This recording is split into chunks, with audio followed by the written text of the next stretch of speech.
อันมีพระพุทธเจ้าพระสัทธรรมเจ้าพระสังฆเจ้าอันเป็นสรณะที่เปิ่งตีเคารพนับถืออันสูงสุดในชีวิตกราบคารวะแทบไตรไวยสาปารมีธรรมพระมหาเถรานุเถระเจ้าคณะพระสังฆาธิการภิกขุสงฆ์องค์เนนจุตนจุองค์ด้วยความเคารพขอเจริญสุขเจริญปอนญาติโยมศรัทธาสาธุชนสันนิบาตตันเข้า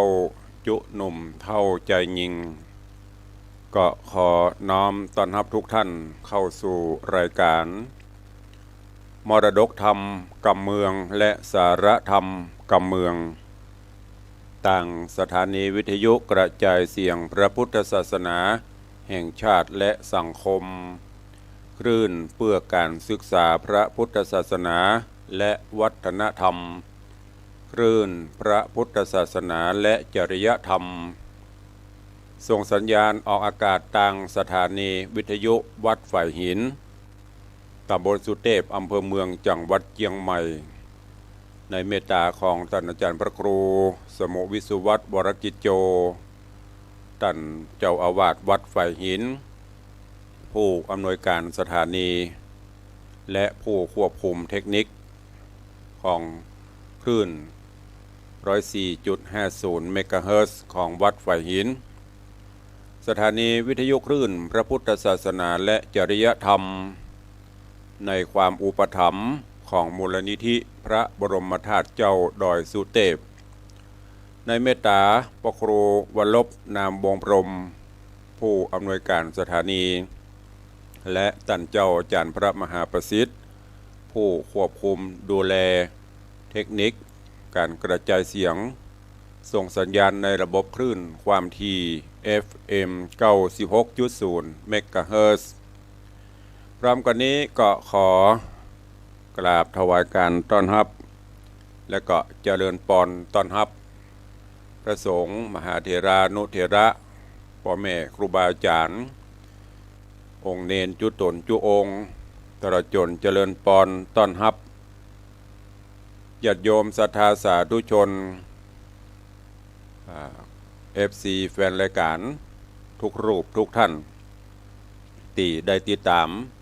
รับชมรับฟังทั้งภาพและเสียงการไลฟ์สดทาง Facebook ไลฟ์ของวัดวังสิงห์คำทาง Facebook ไลฟ์ของทีวีวัดฝ่ายหิน Facebook ไลฟ์ของท่านอาจารย์พระครูสมุวิสุวัตวรกิจโจตลอดจนหน้าจอ Facebook ไลฟ์ของญาติธรรมปออกไม่ออกศรัทธาที่ได้เข้ามาติดตามรับชมรับฟังแล้วก็ได้แชร์เสียงธรรมแชร์เสียงบุญนี้ไปยังกลุ่มเพื่อนๆของทุกท่านพร้อมกันนั้นวันนี้เป็นวันพุธได้รับเมตตาจากดังท่านเจ้าอาจารย์พระครูอภิวัฒนวิกรมท่านผู้อำนวยการสถานีในเครือข่ายของคลื่นวิทยุสีขาวเพื่อเจ้าประชาตลอดจนท่านผู้อำนวยการในเครือข่ายทุกสถานีจุวัดจุวาตั้งแต่เชียงใหม่ลำปูนลำปางเชียงไฮ้แป่น่านในเครือข่ายของคลื่นวิทยุสีขาวเพื่อเจ้าประชาได้มอบหมายเวลาเป็นประจำกู้วันพุธ1 ชั่วโมงตั้งแต่เวลานี้เป็นต้นไปรายการนี้ดำเนินโดยกล่าวกับผมอาตมภาพพระครูวิสิทธิ์ศิลาพรรองเจ้าคณะอำเภอเมืองเชียงใหม่เจ้าอาวาสวัดวังสิงห์คำตำบลป่าแดดอำเภอเมืองเชียงใหม่จังหวัดเชียงใหม่เป็นผู้ดำเนินรายการนำรายการนี้มาพบปะกับครูบาอาจารย์ท่านเจ้าพระสงฆ์องค์เนนที่สนใจใครในธรรมตลอดจนญาติโยมศรัทธานาบุญทั้งหลายก็อย่างที่ได้กล่าวต้องขอประทานอภัยสู่มาอภัยบางครั้งก็จะเป็นเทปรายการมาแตนบางเตื้อก็จะเป็นสดๆเนาะถ้าบัติดกิจภารกิจการใดก็จะได้มาพบมาปะ กับญาติโยมศรัทธาเป็นประจำโดยพระหน้าที่ในด้านการเผยแผ่พระพุทธศาสนานำธรรมะสาระดีๆมาเทศนามามาจาฝากฟังเป็นข้อคิดเตือนจิตเตือนใจให้กับทุกท่านเพื่อที่จะได้นำไปใช้ในการดำเนินชีวิตประจำวันในช่วงนี้อากาศก็เริ่มเย็นลงอุณหภูมิก็ลดลงสังเกตวันนี้บางท่านข้อวันนี้ตุลุงมาใหม่ หน้าเฟซบุ๊กไทยหนาวนะเกเนาะตึงผ้าตุ้มผ้าห่มตึงหมวก ก็เป็นไปตามวัยเนาะบางเตื้อก็ส่วนมากตุลุงจะไม่ชอบนะไม่ชอบอย่างไม่ชอบมาตุ้มผ้าใส่หมวกอลุกอปุกมันบ่ม่วนมันเตื้อโยมถามตุลุงอาบน้ำตึงวันนี้อาบน้ำอุ่นส่งน้ำอุ่นก็มีเครื่องมีอย่างก็มันบ่หุ่มเฮ้ยอาบน้ำอุ่นส่งน้ำอุ่นหรือว่าถือเครื่องน้ำฮ้อนนะมันเป็นจะได้ตัวก็แห้มตัวก็มนส่งน้ำเย็นๆนั่นเพราะมันสดชื่นดิว่าจะเป็นผักเจ้าผักแรงบางพ่องจะแปะน้ำนะจะไปแปะเนอะ ก็เอาเล่าสู่กันฟังแล้วก็ในช่วงที่อากาศมันเปลี่ยนแปลงจะนี้ก็ดูแลสุขภาพร่างกายด้วยความเป็นห่วงจากตุลุงในวังเนอะตลอดจนครูบาอาจารย์พ่อแม่ผู้เฒ่าผู้แก่ญาติโยมศรัทธาเฮาก็ประคับประคองสังขารธรรมอันนี้ไป เป็นวันไปพยายามให้ธาตุทั้งสี่มันสมดุลมันบาลานซ์กันบ่ฮือมันแตกแถวบ่ฮือมันมันมันก็จะก่อยๆไปแต่ถ้าวันไหนเดือนใดวันใดธาตุทั้งสี่บ่สมดุลบ่บาลานซ์กันก็ต้องพบหมอ พบแพทย์ด่วนเพราะว่ามันจึงเป็นอึกเหยือกเป็นบะม่วนอย่าง 2-3 วันก่อนตุลุงก็โมโหมันเป็นอย่างเวลานั่งอ่านหนังสือการนั่งนี่ก็มันจะเป็นมึงตังปึงปังนั่นแสดงว่าธาตุลมกำเริบนั่งไปประทานโทษมันจะเป็นไข้ไข้หักยมโหฉันยาผงแดงเข้าไปก็ตามยาโดม108ก็ตามมันตึงบึนบังปึงปังต้องนอนพักพอนอนพักสักครู่สักกำหรือได้งีบไปสักงีบมันก็จะเป่งไปแล้วลุกมาเอาแหมะเป็นระบุนระบือจะไปหาหมอเนื้อกับปอไปจะว่าเมื่อยกับใจไข้กับเชิง ก็ประคับประคองมันไปเดี๋ยวนี้ก็ดีขึ้นละนี่ก็บางเตือศรัทธาญาติโยมตุลุงไปไหนหายไปไหนได้ไปไหนเนอะญาติโยมทั้งหลายก็เหลือเวลาแถมบกี่วันบกี่ชั่วโมงวันนี้วันที่25เนาะก็เหลือเวลาแหม5 วัน6 วันไปถึงอาทิตย์ละปี2567ก็จะหมดไปเสี่ยงไป2568ก็จะเคลื่อนคล้อยเข้ามาแทนที่อันเป็นไปตามสิ่งสมมติที่โลกเพิ่นสมมติให้ว่าปีหนึ่งมี365วันแต่ว่าใน365วันเวลามันก็เป็นชั่วโมงเป็นวินาทีเหมือนเดิมมันได้เปลี่ยนแปลงกันเนอะจะว่าปีหน้าจะมี25ชั่วโมงก็ไม่ใช่ก็มี24ชั่วโมงแต่วันก็ขึ้นตะวันออกตกตะวันตกเหมือนเดียวมีเมื่อวันมีเมื่อคืนอย่างเดียวกันนั้นนะแต่สิ่งที่เราจะต้องมาวิเคราะห์สิ่งที่เราจะต้องมาปรับปรุงนั่นก็คือวิถีชีวิตการดำเนินชีวิตของเราอย่างตะวานี้ก็จะเป็นวันตะวาวันนี้อยู่ในช่วงของเทศกาลของพี่น้องคริสตศาสนิกชนพี่น้องชาวคริสต์ที่เพิ่งมีวันคริสต์มาสแต่ว่าไทยเฮาพูดเท่านี้เอาหมด วันตรุษไหนๆพี่ไทยกับม่วนกับเมาอย่างพูดว่าการอยู่ร่วมกันในสังคมนี่เฮาแบ่งชั้นวรรณะแต่การนับถือของใครของมันป่อไผ่ป่อมันแม่ไผ่แม่มันน่ะดีที่สุดได้ไปโจมตีมีท่ามได้ไปว่าของไผ่อยู่ด้วยกันไปและที่สำคัญทำกันหนึ่งก็คือแฮม4-5 วันเนี่ยเฮาก็จะแก่ขึ้นแฮมปีหนึ่งอายุสังขารเฮาก็หมดไปเสี่ยงไปแฮมปีหนึ่งก็ต้องมาปรับปรุงอย่างที่ลุงบอกตะเกียวันเดือนปีมันมีอย่างครับเหมือนเดิมแต่การอยู่การปฏิบัติตนตัวของเฮาเนี่ยก็ต้องมาพินิจพิเคราะห์มาพิจารณาโดยเฉพาะสภาพร่างกายของเฮามันก็เปรียบเสมือนล้อรถเปรียบเสมือนเครื่องต่างๆมันก็เปลี่ยนไปสุดโทรมไปตามกาลเวลาที่พระว่าสังขารในที่นี้ก็คือสังขารที่มีวิญญาณและสังขารที่บ่มีวิญญาณอย่างที่ภาษาบาลีเปิ้นได้ตรัสเตือนพ่อแม่ครูบาอาจารย์พระเจ้าพระสงฆ์นักปราชญ์ราชบัณฑิตผู้รู้เปิ้นก็ได้ตรัสได้เตือนเรามักจะเคยได้ยินครูบาอาจารย์แม้แต่ตุลุงก็เคยเอามามาเตือนที่เปิ้นกล่าวเป็นบาลีว่าสัพเพสังขาราอนิจจาสัพเพสังขาราทุกขาสัพเพธัมมาอนัตตาเวลาไปการไปงานเปิ้นก็เอามาเทศน์มามาบรรยายให้ฟัง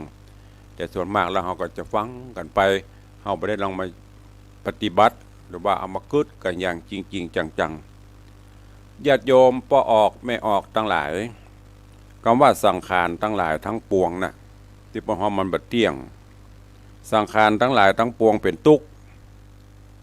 ธรรมทั้งหลายทั้งปวงเป็นอนัตตาเพราะนั้นในก่อนที่จะสิ้นปีแห่งบักกี่วันเนี่ยจะเสี่ยงปีก็จะได้นำเอาเรื่องนี้มามาจ๋าเป็นข้อคิดเนอะในวันนี้ทำปตาจราเลี้ยงแม่วันนี้ก็เบรกไว้เหี่ยวันดังที่ตุลุงได้กล่าวไว้ว่าทุกวันพุธคลื่นสีขาวเมตตาของท่านเจ้าอาจารย์พระครูอภิวัฒนวิกรมและผู้อำนวยการเปิดมอบถวายเวลาอาทิตย์ละวันเดียวอย่างพี่น้องตั้งแต่เมืองน่านขึ้นมาเนี่ยจะได้ฟังเสียงตุลุงอาทิตย์ละ1 ชั่วโมงเพราะนั้นถ้าเราจะเตะทำเป็นทำเมืองไปอย่างปฏิปต่อกันถึงวันมันก็มันจะได้ฟังชั่วโมงเดียวตอนเดียวมันบอกได้ปฏิปต่อเพราะนั้นวันพุธก็จะขออนุญาตอาจจะเตะทำก้อมพ่องนำเรื่องราวมาพ่องเนาะอย่างวันเนี้ยก็จะได้เอาความถึงเรื่องสังขารธรรมความเปลี่ยนแปลงมามาจ๋าฝากฝังพอควรเก็บเวลาเท่าที่เวลาจะเอื้ออำนวยเนอะที่ได้กล่าวไปสังขารเป็นของบัดเที่ยงบ่มั่นอย่างที่ปออุ้ยไม่มอนว่าโอ้สังขารมันบัดเที่ยงบ่มั่นหูคว่ำเงี่ยงไปมาเหมือนเฮาขี่เฮือนน่ะถ้าน้ำนิ่งน้ำดีมันก็ไปปืดถ้าน้ำคลื่นมันกระทบมันกายมันก็โครงเคงอย่างเดียวกันในภาษาในธรรมะเพื่อได้ตรัสไปอย่างไตรลักษณ์คือลักษณะประจำสิ่งทั้งหลายทั้งปวงมีอยู่3 ประการอันได้แก่อนิจจตาคือความบัดเที่ยงก็คือมีการแปรผันเปลี่ยนแปลงอยู่เป็นนิจอันนี้อนิจจตาคือความบัดเที่ยงมันเปลี่ยนแปลงไปอยู่ตลอดอนิจจตาคือความบัดเที่ยงเปลี่ยนแปลงไปทุกขตาก็คือความเป็นทุกข์ก็นั่นก็คือความที่เราจะทนอยู่ในสภาพเดิมบ่ได้ตลอดไปอนิจจตาก็คือความบ่มีตัวบ่มีตนนั่นก็คือบอยู่ในอำนาจที่จะบังคับบัญชามันได้ครูบาอาจารย์พระเจ้าประสงค์เพิ่นนำมาสวดในธรรมนิยามสูตรได้กล่าวว่าพระพุทธเจ้าจะเกิดขึ้นอุบัติขึ้นหรือบ่เกิดขึ้นบ่อุบัติขึ้นก็ตาม ไตรลักษณ์3ประการนี้คืออนิจจังทุกขังอนัตตาอยู่ประจำบนโลกนี้พุทธเจ้าจะเกิดบ่เกิดแต่ว่าสิ่งตั้ง3ข้อเนี่ยอนิจจังทุกขังอนัตตามันมีอยู่บนโลกนี้แล้วแต่ว่าองค์พระผู้มีพระภาคเจ้าพระสัมมาสัมพุทธเจ้าหรือพระเจ้าของเฮานี่พระองค์ได้ออกศึกษาค้นพบเนี่ยที่ได้ยินที่ประวัติตรัสรู้ธรรมนั่นน่ะพอค้นพบค้นปะว่าสิ่งนี้เกิดขึ้นสิ่งนี้เป็นจะอี้โลกนี่เป็นเรื่องของโลกนี่เป็นอย่างอี้โลกเพิ่นค้นพบค้นปะที่พระวรักษ์อริยสัจสี่แล้วพระองค์ก็จึงนำมาเสนอนำมาเผยแพร่นำมาชี้แนะชี้นำบอกกล่าวคือเจ้าโลกได้หูความเป็นจริงไม่ใช่พระพุทธองค์ได้ทรงบัญญัติขึ้นแต่ประการใดญาติโยมท่านทั้งหลายอนิจจตาคือความบัดเที่ยงที่มีกรรมบาลีรับรองปนกล่าวไว้ว่าสัพเพสังขาราอนิจจาสัพเพสังขาราอนิจจาแปลว่าสังขารทั้งหลายทั้งปวงเนี่ยเป็นของที่บัดเที่ยงแล้วก็ยังมีทรัพย์ที่จะต้องทำความเข้าใจให้กับบ่ออกไม่ออกศรัทธาญาติโยมทั้งหลายคำว่าสังขารหมายถึงสิ่งที่มีปัจจัยปรุงแต่งให้เกิดขึ้น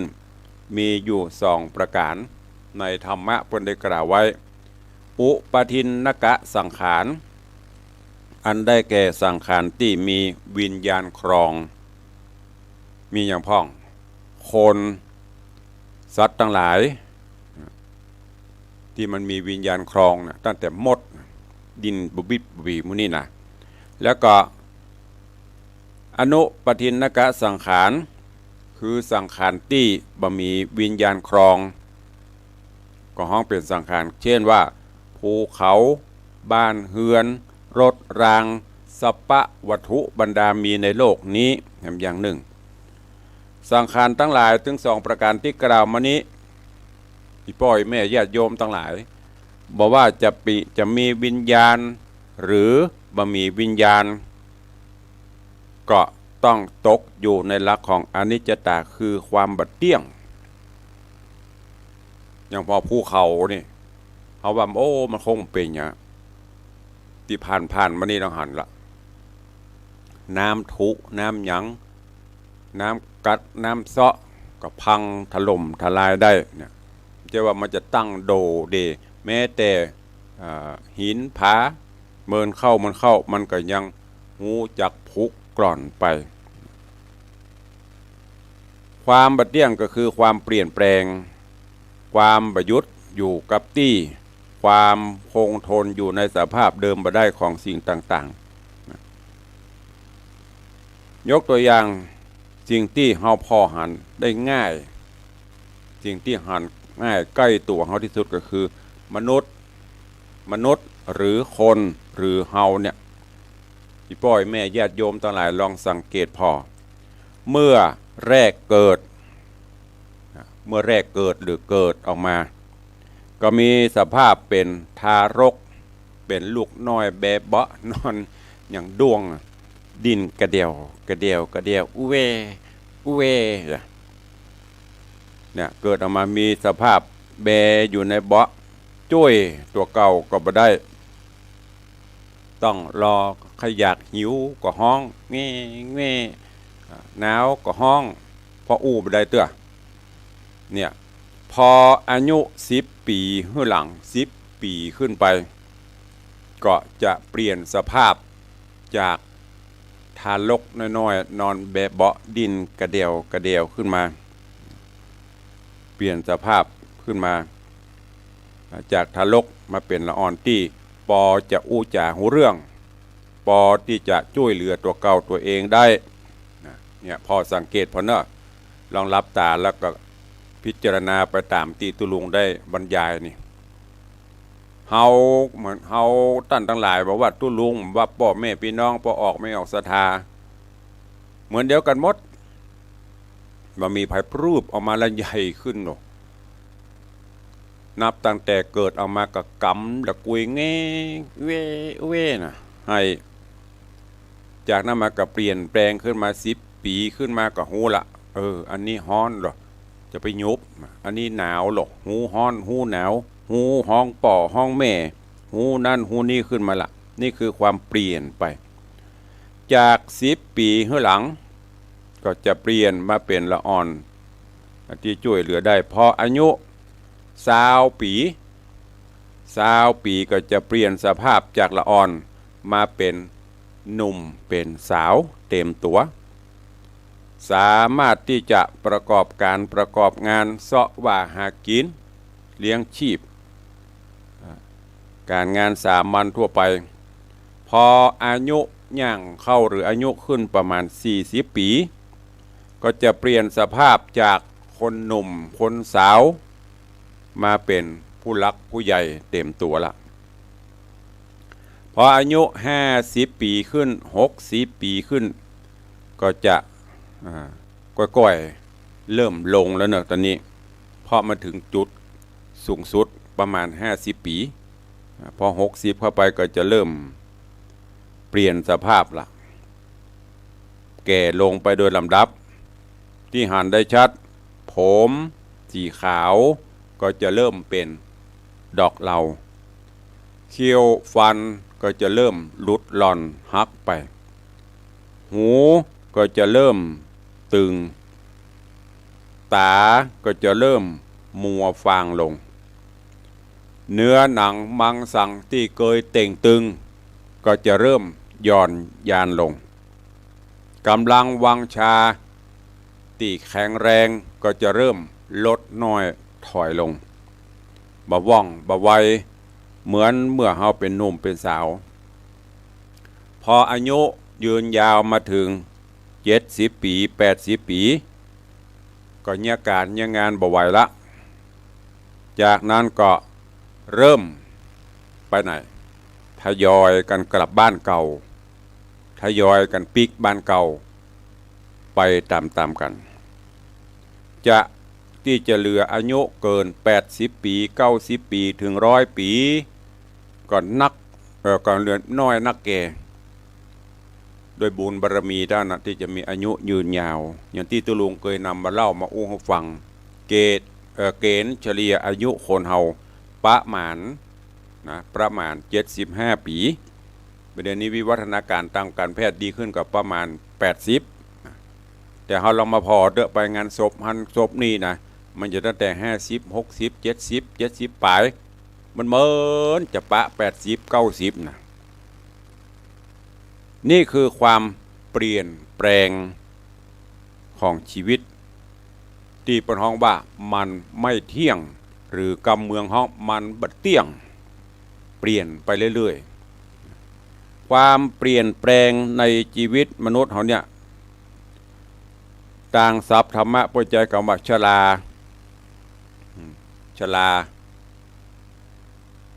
แต่ประเด็นถ้าว่าชรานี่มันห่อเหี่ยวหัวใจ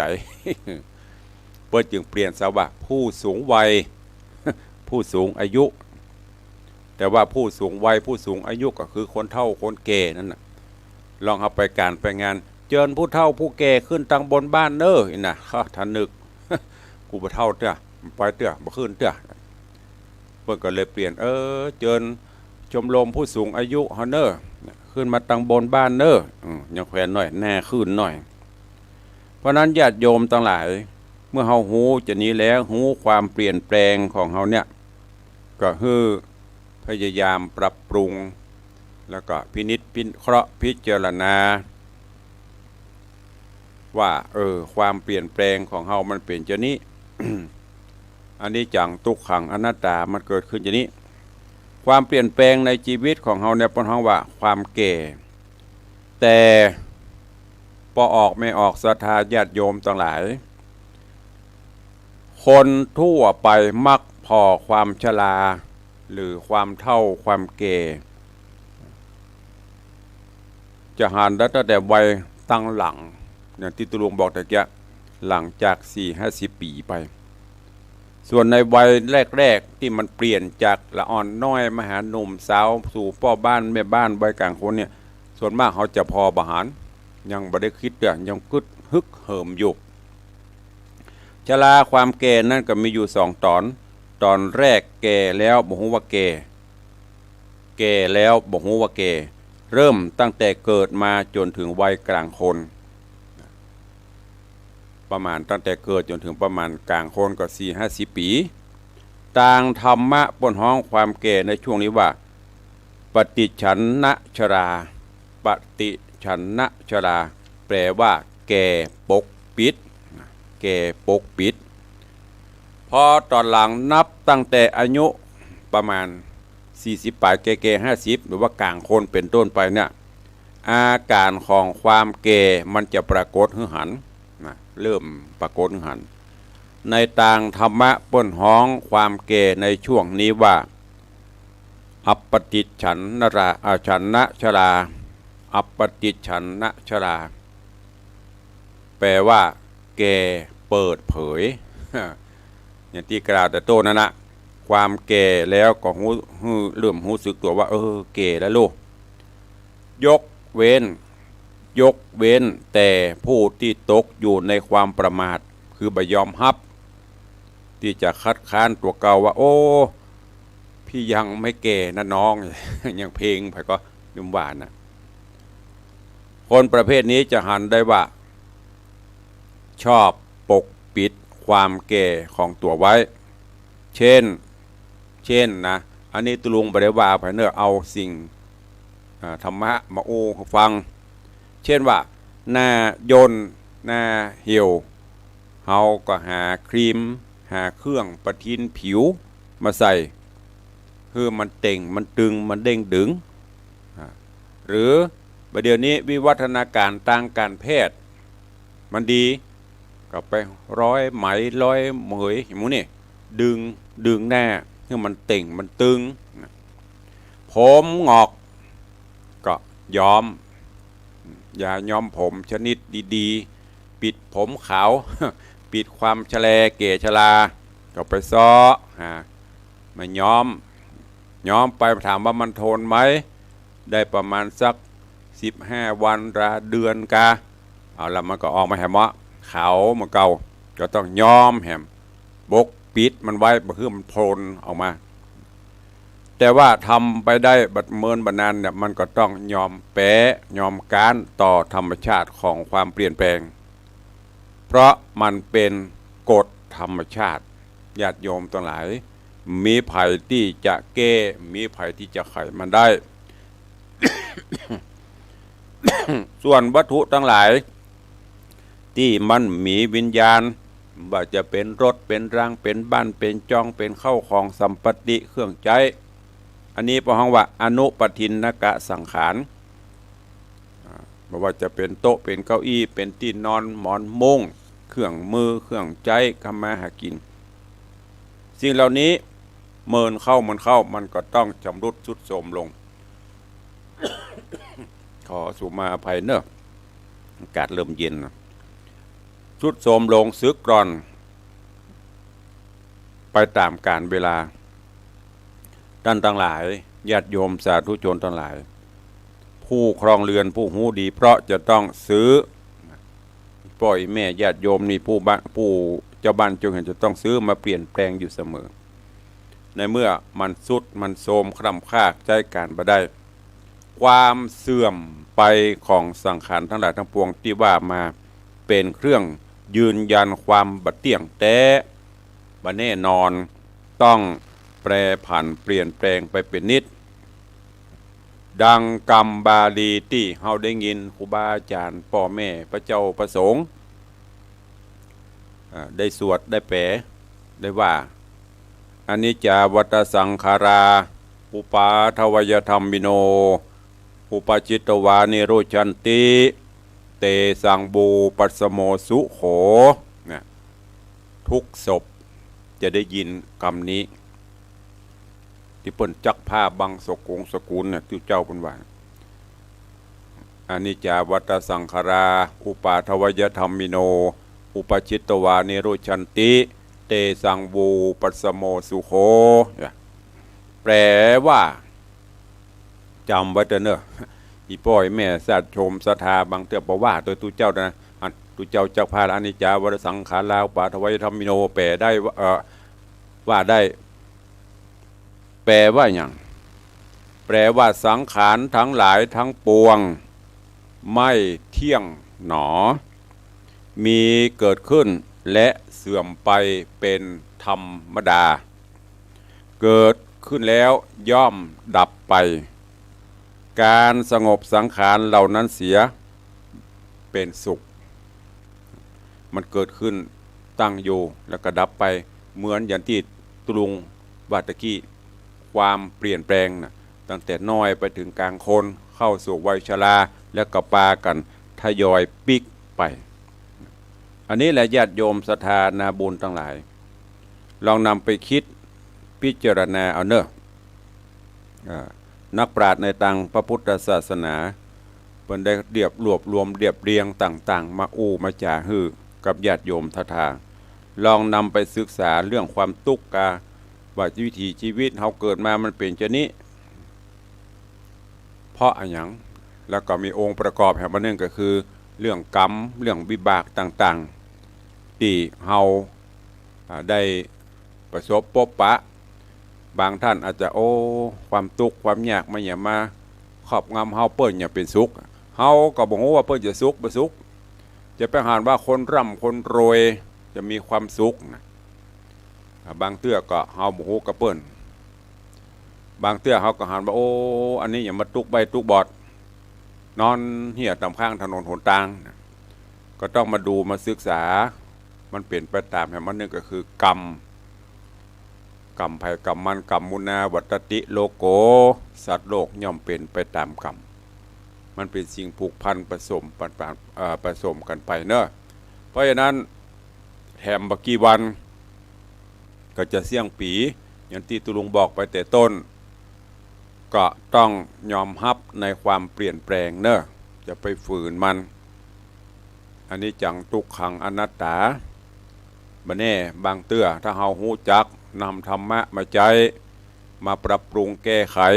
ในสิ่งที่มันผิดมันพลาดมันพลั้งไปเริ่มต้นชีวิตใหม่ตั้งแต่ปีหน้า 2568 สิ่งดีๆก็อาจจะเกิดขึ้นเฮาหันว่าอันไหนมันบ่ดีเฮาก็แก้ไขเหียยอมรับความเปลี่ยนแปลงของชีวิตและนำธรรมะมาใจที่มันพลาดก็แก้ไขมันพลั้งก็แก้ไขปรับปรุง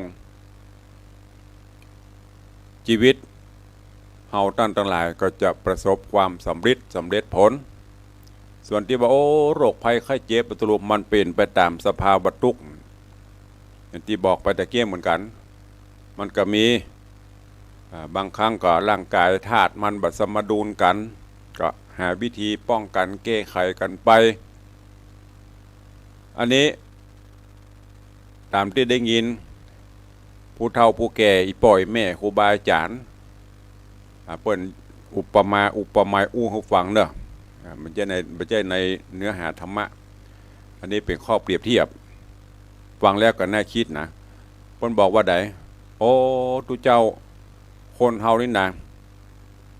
ตะก้อนดึกดำบรรพ์มันน่ะพระเจ้าเปิ้นสร้างโลกเหรอพระเจ้าหรือพระพุทธเจ้าหัวพระเจ้านะเปิ้นเคาะขี้ใครเปิ้นอีหรอเคาะขี้ใครมามีอย่างเนี้ยตะกอนอย่างที่ทำปฐมมูลมุลีน่ะที่สร้างขึ้นมามันยิงปอใจนั่นน่ะอันนี้ก็ไทยจะเป็นอย่างนั้นน่ะเคาะขี้ใครมาปั้นเป็นอ้อมล้อมเป่าพรวดออกมาโจ่งลงมาปุ๊บเป็นคนอันนี้ไปตายเป็นโรคนี้เนอะอันนี้ไปเป็นโรคนี้เนอะอันนี้ไปเกณฑ์เป็นนั่นเนี่ยถ้าจะแต่ไปว่าตุลุงนี่ว่าไปเลยนะถ้าจะแต่จะใดเฮาสังเกตพอคนเฮาเนี่ยเปลี่ยนไปสปะ ขอสู่มาอภัยเนอะมันเย็นนะไอขลุกละเบิดกับคนนั่นเป็นโรคนั่นคนนี้เป็นโรคนี้คนนี้ตายหนุ่มคนนี้ตายเท่าตายอย่างเนี้ยตุลุงเตือนก็กึดคนเดียวว่า อันที่มันตายบอยนี่มันถ้าจะอันขี้ไข่ ขี้ไข่พระเจ้าใส่น้อยเดียวบัตันได้สกรรมดีดผิว บัตันเลี้ยสกรรมเพราะนั้นอีพ่ออีแม่ท่านทั้งหลายมีไข่หูได้เต้าตัวเก่าเนี่ยที่เคยบอกไปเนอะเฮารู้ได้ว่าเราทำอะไรลงไปปีเก่าจะโป้นไปปีใหม่จะมาแล้วความเปลี่ยนแปลงของวิถีชีวิตสังขารธรรมดังที่ได้เล่าได้อู้มานำไปประยุกต์นำไปปรับปรุงพินิจพิจารณาดูแล้วก็แก้ไขคนเดียวมีภัยจะแก้ไขให้เฮาได้เนอะอันนี้ตุเจ้าเปิ้นบอกอันนี้ครูบาอาจารย์นักปราชญ์ราชบัณฑิตผู้ฮู้เปิ้นนำมาเสนอมันเปลี่ยนไปจากอีแต่ลูก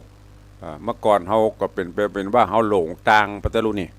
เดี๋ยวนี้ก็หูหนทางละเฮาก็ปรับปรุงเข้ามาก็จะให้เฮาอยู่ปลอดภัยมีความสุขได้เนอะฝากเป็นข้อคิดกับท่านทั้งหลายก่อนที่จะเสี่ยงปี2568จะเข้ามานี้ฝากกับทุกท่านในเรื่องของความเปลี่ยนแปลงของโลกก็ดีของร่างกายเขาก็ดีเนอะเมื่อหันว่าติตุลุงนำมาเสนอมามาจานี้มีประโยชน์นะประโยชน์ก็นำไปใช้ปรับปรุงแก้ไขในสิ่งที่จะทำให้ชีวิตเราดีมีความสุขในโอกาสปีใหม่2568จะเข้ามานี้เนอะฝากเป็นข้อคิดกับทุกท่านตัวด้วยเวลาจำกัดเนาะเหลือเวลาแถมน้อยเดียวก็จะหมดละก็ตารายการจะได้ตักตายอุจาพี่น้องศรัทธาญาติโยมและแจ้งข่าวสารงานต่างๆเนอะวันนี้คณะสงฆ์จังหวัดเชียงใหม่ในเมตตาของหลวงพ่อท่านเจ้าคุณพระเทพมังคลาจารย์หลวงพ่อเจ้าคณะจังหวัดเชียงใหม่พร้อมด้วยหลวงพ่อรองเจ้าคณะจังหวัดเจ้าคณะอำเภอรองเจ้าคณะอำเภอพระเลขานุการกองงานเลขานุการ ในจังหวัดเชียงใหม่วันนี้มีกิจคณะสงฆ์ก็คือประชุมประจำเดือนที่พุทธมณฑลอำเภอดอยหล่อจังหวัดเชียงใหม่แล้วก็จะมีการถวายทาน สิ่งก่อสร้างในพุทธมณฑลที่คณะสงฆ์แต่ละอำเภอได้ร่วมกันจัดสร้างขึ้นพร้อมกันนั้นก็จะมีพิธีมอบตราตั้งเจ้าคณะตำบลเจ้าอาวาสผู้ช่วยเจ้าอาวาสผู้เลขานุการกองงานต่างๆในวันนี้ซึ่งมีตั้งแต่ภาคเมื่องานก็จะมีพิธีต่างๆส่วนการประชุมจะเริ่มประมาณบ่ายโมงก็แจ้งญาติโยมศรัทธาเพื่อจะไปร่วมในการถวายทานสิ่งก่อสร้างก็ดีจะนำสำรับกับเข้าไปถวายภัตตาหารเพลก็ดีเนอะเจิญได้ที่พุทธมณฑลจังหวัดเชียงใหม่ที่บ้านโทกเสืออำเภอดอยหล่อจังหวัดเชียงใหม่เพื่อจะมีป้ายบอกถ้าไปใกล้ๆคำวัดฟ้าหลังนั่นก็จะมีป้ายบอกละก็เจริญปอนแจงทุกท่านตัวที่วัดอุปคุตตำบลจังการอำเภอเมืองจังหวัดเชียงใหม่ก็มีงานบุญกุศลถวายทานศาลาบำเพ็ญบุญศาลาปฏิบัติธรรมเนอะวันนี้เมื่องานก็จะมีพิธีทักษิณานุปทานภาคบ่ายจะมีพิธีเจริญพระพุทธมนต์ภาคค่ำก็มีพิธีเจริญพระพุทธมนต์ก็เชิญชวนญาติโยมทั้งหลายได้ไปร่วมบำเพ็ญกุศลบำเพ็ญบุญเนอะสร้างบารมีธรรมตานะบารมีโดยมีหลวงพ่อท่านครูพัฒนาธิมุตเจ้าอาวาสวัดอุปคุตเจ้าคณะตำบลจังการเขต 1ก็ฝากประชาสัมพันธ์มาวันที่31วันส่งตายแล้วก็ที่วัด พระนอนวัดพระป้านหรือว่าพระนอนแม่ปูคาของท่านพระครูสิทธิวโรไทยนี่ก็ฝากประชาสัมพันธ์มาเนอะเพิ่นจะมีงานถวายทานศาลาบาทครูบาศรีวิจัยตลอดจนป่วยหลวงเสนาสนะของวัดพระป้านหรือว่าวัดพระนอนแม่ปูคานี่ก็วันที่30ธันวามีพิธีเจริญพระพุทธมนต์ เพิ่นก็นิมนต์ตุลุงไปโปรดเมตตา เจริญพุทธมนต์เวลา6 โมงแมลงแล้วก็จากนั้นก็จะเป็นงานปล่อยหลวงเนอะที่วัดพระปานหรือว่าวัดพระนอนแม่ปูคา อำเภอสันกำแพงก็เจริญปอนแจ้งข่าวให้ทุกท่านวันที่31งานที่วัดตงมือน้อยตำบลหนองหานอำเภอสันทรายมีการประกอบพิธีสวดมนต์ข้ามปีเทศธรรมข้ามปีตามวิถีไทยวิถีพุทธมีการฟังเทศฟังธรรมมหาจารย์เวสสันตระมหาจารย์เวสสันดรจาดกตั้งแต่กันตัสปรเป็นต้นไปมีการเข้าเขาวงกฏ นะไปเข้าพอเนอว่าพระเวสสันดรเพิ่นเข้าเขาวงกฏมันเป็นจะได้มันกฏมันเลี้ยวเป็นอย่างพ่อง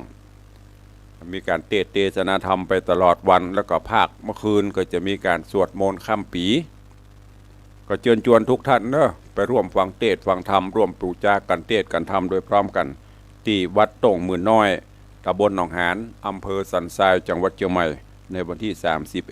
31ไปจนถึงวันที่1แล้วก็ที่วัดพวกจ้างวัดพวกจ้างตำบลไหยาก็จะมีพิธีทำบุญสืบชะตาทำบุญส่งท้ายปีเก่าต้อนรับปีใหม่ แล้วก็งานอายุวัฒนมงคลของท่านเจ้าพระครูวิมลวรวัฒน์ท่านเจ้าอาวาสวัดพวกจ้างเจ้าคณะตำบลไหยาเขต2ก็เชิญชวนทุกท่านไปร่วมกันเนอะเดี๋ยววัดอื่นๆก็จะไปน้อยใจแต่เนอะจะได้นำมาประกาศประชาสัมพันธ์อันนี้ตามที่เพิ่นส่งข้อมูลมาให้ตุลุงเนอะหลายๆวัดนิมนต์พ่องส่งข้อมูลมาขอประกาศพ่องก็ประกาศเฮ้ที่วัดวังสิงห์คำวัดตุลุงเนี่ยก็ประกาศถึงวันเนอะเชิญชวนทุกท่านร่วมสวดมนต์ข้ามปีเสริมบารมีวิถีพุทธ แล้วก็ร่วมกันปล่อยป่าคืนมัจฉาสู่ธรรมชาติสู่ธาราแม่น้ำแล้วก็ร่วมจุดพลุถวายเป็นพุทธบูชาธรรมบูชาสังฆบูชาเพื่อความรุ่งโรจน์โชติช่วงชัชวาลอันนี้ก็ยังบอกนั่นเนอะเดี๋ยวมันจังตรามานะอันกับเท่าเศร้าว่าหากินกับตุลุงซื้อพลุมาจุดมันก็ช่วงรุ่งโรจน์โชติช่วงชัชวาล มันจังมีก็ยังบอกไปนะเขาเคยปฏิบัติเปิ้นเอาม่วนเอางานม่วนจิตม่วนใจเปิ้นเนี่ยทั่วบ้านล้านนาเขาก็ทำไปเขามาทำก็ดักเหียจะไปปากนัก เเปิ้นอย่างนี้อย่างกับบดีนี่อย่างกับบถูกนะทำไปอย่างที่ลุงเน้นเสมอทำไปเนี่ยไปสิ่งใดที่มันบะเดือดร้อนไผบะเดือดร้อนตัวเก่าบะเดือดร้อนคนอื่นเนี่ยแล้วมีความสุขทำไปเนี่ยอย่างไปเดือดร้อนตัวเก่าอยู่ในเงากกงกเป็นเครียดเป็นคืดนักเดือดร้อนมาถึงครอบครัวทำความเสียหายมาสู่ประเทศชาติบ้านเมืองหยางจะเป็นเนี่ยเตี้ยละการง่ายๆสบายถ้ามามีแล้วตุลุงใหญ่มีก็หยางทุกที่ครูบาอาจารย์ทุกวัดทุกวาเปิ้นไม่ได้มีการบังคับกฎเกณฑ์ว่าจะต้องไปตามนั่นจะต้องไปทำอันนี้ไปเนี่ยอันนั้นเปิ้นไม่ได้บังคับก็ประกาศไปเมื่อหันว่ามันเป็นสิ่งที่ดีโลกควรสนับสนุนโลกก็ทำกันไปเจ้าบัดอันเปิ้นจะเนี่ยยังกะจมเปิ้นจะทำนั้นกะแปงก็ยังกะเดือดอีนะห้อมมีและแห้งก็ยกมือ10 นิ้วสาธุการก็เป็นบุญกุศลเนอะก็การนี้ตุลุงก็วันนี้ขออนุญาตนำรายชื่อมามาจ่าประกาศให้ญาติโยมทั้งหลายเนอะโดยเฉพาะอย่างพี่น้องคลื่นสีขาวที่ฟังอยู่เพราะว่ามีโอกาสปะกันเพียงอาทิตย์ละชั่วโมงเพื่อมีใครร่วมบุญกุศลมีเจตนาใครร่วมบุญกับตุลุงในวังเนอะ ปล่อยป่าจุดพลุตามเจตนาศรัทธาพลุแกนละ150 บาทป่าก็ยังบอกมูลราคาเตื้อจุดแล้วแต่เพราะว่าตุลุงเจตนาว่าจะไปซื้อป่าหน้าเขียงที่เปิ้นจะไปปาดไปแกงส้มนั่นจะไปย่างไปปิ้งเขาจะไปซื้ออันนั้นมาปล่อยเปิ้นคืนชีวิตเปิ้นขอบคุณอนุโมทนาบุญกับโยมปเลี้ยงธนวัฒน์แม่เลี้ยงทัดพิชาสุสิงคำป่อประสิทธิ์แม่สีพรทองทิพย์ ทนายสุธีนางสาวนันทยาทองทิพย์นางบัวคำสุวรรณนายศิลาใจเขียว ร่วมถวายเป็นเจ้าภาพทั้งจุดพลุทั้งปล่อยป๋าปูจาคูณป่อคูณแม่เป็นจำนวนปัจจัยทั้งหมด5,000 บาทท้วนแม่บุญปันปี่จงรักปี่พองพิษโยมยานิสามีงานบ้านใจสถานสระปีร่วมทำบุญทั้งจุดพลุและปล่อยป๋าเป็นจำนวน1,000 บาทโยมแม่ประณีพยัคฆ์ไคหพลพร้อมลูกหลานบ้านหนองแต้นสันปะตองร่วมทำบุญ500 บาทคุณโยมนัทพจน์จักรนรินทร์พร้อมครอบครัวบ้านสระปี540 บาทโยมป้าบุญรัตน์แม่จันทรานางสาววันเพ็ญกวิละนายนิติกรอุตโมบ้านวังสิงคำร่วมทำบุญ300 บาทป้าสมานแม่จันอาจารย์ดลชัยยาวิชัยบ้านเจ้าแหลแม่แตง250 บาทแม่สุพันนียาวิละบ้านกลางต้งสันพระเนตรสันทราย80 บาทแม่บุญปันอุบคำบ้านจังกระดาษสันปะตอง100 บาทโยมพี่อัญชลีคำกิติเมือง5ลวงเหนือด้วยสเก็ต100 บาทโยมพี่สมพรรัตนังหรือโยมพี่ชิดชบาร่วมทำบุญ300 บาทแม่ครูเหรียญทองจันทีร่วมพร้อมลูกหลานร่วมทำบุญ500 บาท แม่สุบรสใจโตพร้อมลูกหลาน300 บาทแม่ยอดเรือนช่างขายร่วมโมทนาบุญมานี่พอดีตุลุงไม่ได้จำเพิ่มไม่ได้จดใส่ซองโยมแม่อนงบุญยวงร่วมทำบุญพร้อมลูกหลานร่วมทำบุญ500 บาทแม่จันจอมใจบ้านสันทรายลวงเหนือด้วยสเก็ต100 บาทโยมปินันล่าปินันจรันปิยจันอาสลมดอยซิวร่วมทำบุญ1,000 บาทปินันอิสมเตปินพิทาจารย์มคณยกหรือว่าปินันอิสม7 สีร่วมทำบุญ500 บาทพี่หมอมัทนาอัมพันธ์พร้อมครอบครัว350 บาทป้ออาทิตย์แม่จันทิพย์พวงขันแก้วพร้อมครอบครัว100 บาทป้อจันทิพย์หรือว่าป้ออุดแม่ลำดวนกันทวงร่วมทำบุญพร้อมครอบครัว200 บาทแม่วัดดีบ้านหนองโขงพร้อมครอบครัว100 บาทแม่จันเพนใจคำนายพยุงศักดิ์ใจคำนางสาวพิมดาราใจสุรชัยอุทิศกุศลฮือป้อบุญศรีใจคำบ้านหนองก้นครุสันทราย500 บาทแม่นงเยาวบุญช่วยบ้านวังสิงคำพร้อมครอบครัว500 บาทแม่บัวคำปัญญามูลพร้อมครอบครัว100 บาทแล้วก็มี โยมแม่กัญญากรหานชนะหมู่บ้านขวัญเวียงพร้อมลูกหลานครอบครัวร่วมทำบุญมา500 บาทโยมนิดตันทิเนร่วมทำบุญ50 บาทแม่จันตาหินศีลร่วมทำบุญ100 บาทนอกจากนั้นก็มีโยมแม่บัวคำสะคำวังร่วมทำบุญมา200 บาทแม่อุ้ยปันศรีโปธาฝากโยมพินานบุธิชาติคำปันมาร่วมทำบุญ500 บาทแล้วก็มีแม่ดาหวันนางดวงใจคำวังเด็กหญิงธีรยาชัยเขตร่วมทำบุญ100 บาทของภัยตกหล่นไปไม่ได้จดไม่ได้ประกาศกระเดียวหลังไม่โทรหาตุลุงกันเนอะเตือก็จ้างมีลืมพ่องเป็นธรรมดาอันนี้รายนามผู้ร่วมเป็นเจ้าภาพจุดพลุแล้วก็ปล่อยป๋าในโอกาสส่งท้ายปีเก่าต้อนรับปีใหม่เนอะนำเรียนแจ้งญาติโยมศรัทธา ถ้ามันตกหล่นไปจะได้ก็แจ้งให้ตุลุงกันเนอะเตือแจ้งมาตั้งลายก็ลืมไปก็มีเข้าสู่โหมดรายการก่อนที่จะไปตั้งบ้าน ตักทายพี่น้องทางหน้าจอเห็นก่อนเนาะหน้าใหม่หน้าจอ Facebook ต้องกล้วยๆไหลกันก็เดี๋ยวรุดแรปหายเสียไปให้หมดโยมทองคำที่วงคำกับบริษัทเจ้าสาธุโยมพินานจรันปิยจันทร์ดอยซิวโยมแม่ครูเหรียญทองจันทีเจริญปอนโยมจันสายแป้งหลวงเจริญปอนโยมแม่วิน้องแฮกเกอร์เจริญพรโยมอรพินใจทิกรเจริญปอนโยมเปียนชลีคำกิติเจริญปอนโยมชิดชบาโยมชิดชบานี่พดสบายสไตล์ชิดชบาเนอะ มันเตือนตุลุงนอนขาบรับฟังตุลุงบลุกเตอก็มี เจริญปอนยาเพลินเพื่อนเกษตรกับไว้สาเจ้าเจริญปอนโยมประพักเจริญปอนโยมพ่อเลี้ยงธนวัฒน์โยมแม่เลี้ยงทัดพิชาสุสิงคำเจริญปอนโยมลักษณะเกดี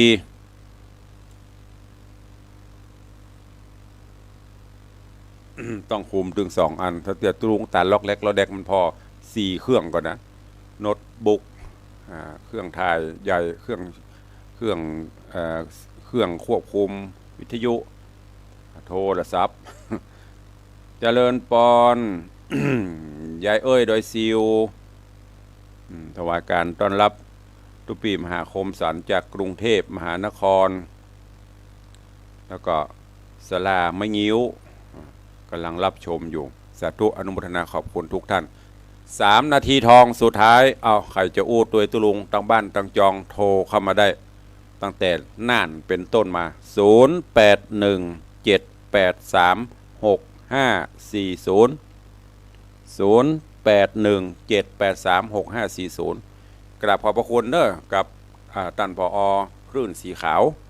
แล้วก็ทุกสถานีตัว0817836540วันนี้ท่านเจ้าจำพระครูอภิวัฒนวิกรมบอกว่าคลื่นสีขาวปกติครับขอเสียงจากคลื่นสีขาวหน่อยเชียงรายมีใครฟังน่านลำปางมีใครฟังเชียงใหม่มีก่อตอนนี้เวลาจะหมดแล้วยังเข้ามาซักสายเตื้อ มีไหมเอ่ย0817836540จะหมดเวลาแล้วมีใครโทรซักสายกะวันนี้มีใครฟังสักคนกะตั้งแต่น่านมานี่มีใครฟังตุลุงสักคนเนาะ ไปฟังเบื่อกันเด้อไปฟังก้ายกันเด้อ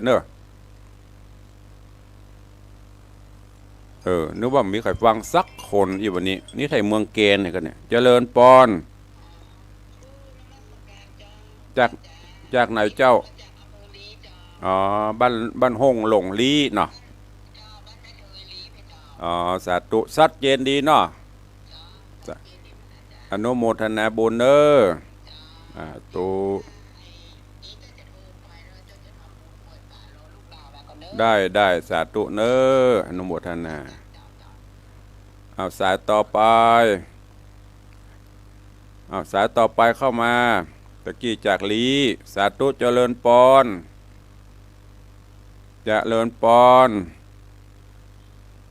ฮัลโหลครับผมจากไหนสาธุอนุโมทนาเนอเปลี่ยนกันอู้คนน้อยกำลังเข้ามาโลเจริญปอน